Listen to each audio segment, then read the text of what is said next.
Welcome to today's Explainer. I am absolutely thrilled to have you here because today we are tackling one of the most fascinating, universally shared human experiences out there. We are looking squarely at the pursuit of youth identity. Why is it that young people almost inevitably seek a personal identity that is completely separate from how they were raised? It's kind of like this psychological rebellion we all go through.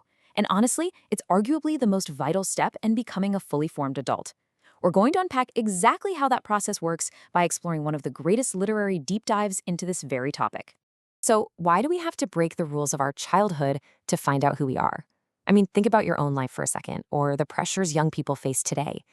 There is this incredibly powerful instinct that just kicks in during our youth, right? It tells us that to build ourselves up, we first have to tear down the scaffolding that our parents, our schools, and our communities built all around us. Today, we are going to look at the exact anatomy of that teardown and rebuild using an absolute masterclass in identity formation. Section 1, the Coming of Age Classic. Okay, so our ultimate case study today is James Joyce's brilliantly semi-autobiographical novel, A Portrait of the Artist as a Young Man. To really grasp this journey, we're relying on the classic framework of the Bildungsroman. Sure, it's a heavy literary term, but basically it just means a coming-of-age story tracking a character's emotional and intellectual growth. But here, we aren't just watching a character grow physically older. Not at all. We are charting a deep, psychological teardown. We're watching our main character, Stephen Dedalus, painstakingly construct his own mind to figure out who he actually is. Before we trace Stephen's exact path, let's establish a quick bit of context. Published in 1916 and set in Dublin, this book is massive in the realm of modernist literary experimentation. It's literally a literary rebellion that perfectly mirrors Stephen's personal rebellion against his environment. It's widely considered one of Joyce's most accessible works, and it acts as this crucial precursor to his incredibly complex later novel, Ulysses.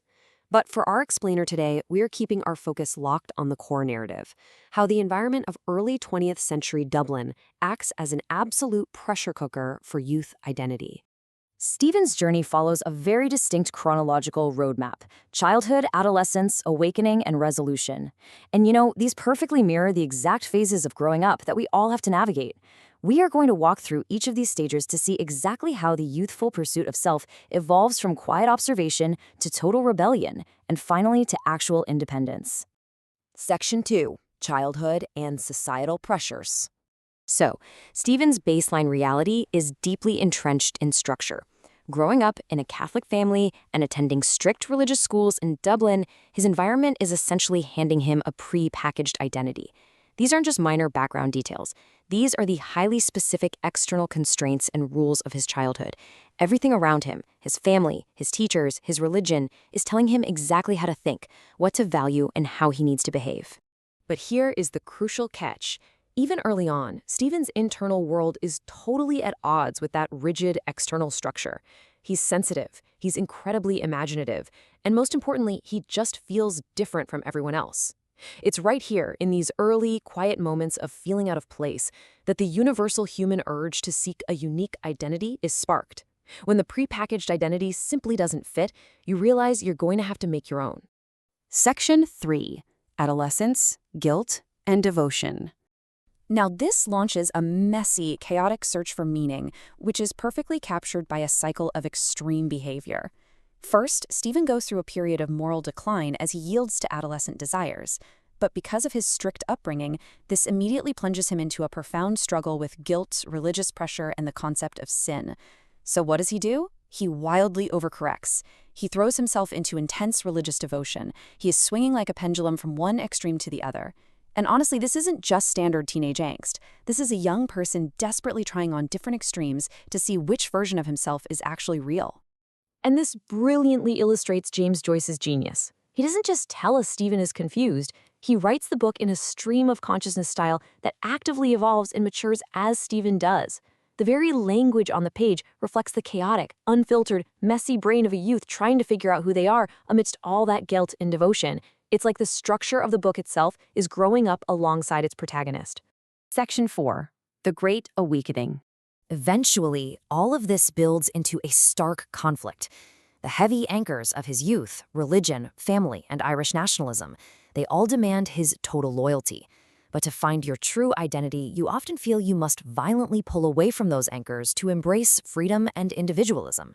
Stephen realizes that he just cannot discover his own personal expression or his true self while he's chained to the teachings and expectations of his society. The clash between his upbringing and his need for expression becomes a battle he absolutely has to win. Section 5. Forging a personal identity. So Stephen makes a definitive choice. He decides to physically leave Ireland to pursue a life as an artist, fully embracing absolute independence. The crucial takeaway here is that, for Stephen, true identity requires breaking away entirely. He realizes that the role of the artist requires a level of creative freedom that he simply cannot access if he stays within the tight constraints of his home. He chooses individualism over literally everything else. And that leads us to this incredibly powerful, deeply introspective quote. Stephen says he resolves to, quote, forge in the smithy of my soul the uncreated conscience of my race. I mean, what a magnificent way to describe youth identity. He views his own soul as a blacksmith's forge. He is going to take the raw, unshaped materials of his life, his culture, and his experiences and hammer them into something entirely new and self-determined. It is the ultimate declaration of creative freedom. Stephen's highly specific, early 20th century struggles in Dublin perfectly encapsulate completely timeless themes.